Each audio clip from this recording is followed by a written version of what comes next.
गझल पेश करतो.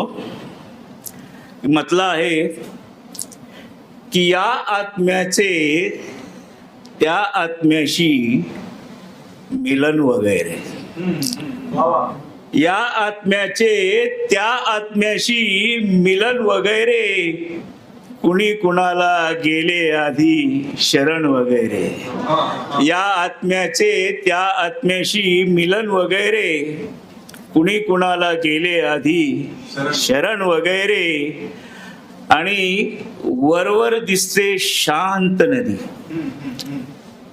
वरवर दिसते शांत नदी पण अगम्य असते. वरवर दिसते शांत नदी पण अगम्य असते. विषय असाही बनत राहतो गहन वगैरे. विषय असाही बनत राहतो गहन वगैरे. आणि दचकून उठतो स्वप्नांमध्ये तो वरचेवर. नितेश, दचकून उठतो स्वप्नांमध्ये तो वरचेवर. पाहतोय का स्वतःचे मरण वगैरे. दचकून उठतो स्वप्नांमध्ये तो वरचेवर. पाहतोय का स्वतःचे मरण वगैरे. आणि थोडासा नाजूक शेर की अधरांच्या भाषेचे केले मी पाठांतर.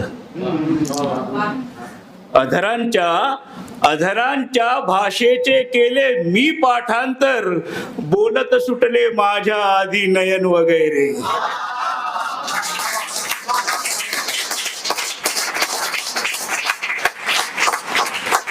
अधरांच्या भाषेचे केले मी पाठांतर.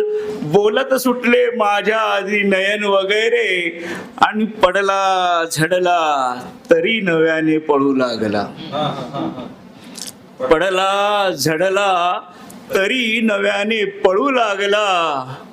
दिसला त्याला का आशेचा किरण वगैरे. पडला झडला तरी नव्याने पळू लागला.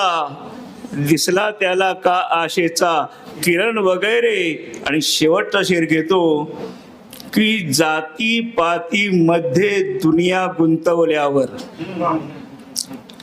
समजलं ना. जाती पाती मध्ये दुनिया गुंतवल्यावर. पिढ्या पिढ्यांचे झाले म्हणती पतन वगैरे.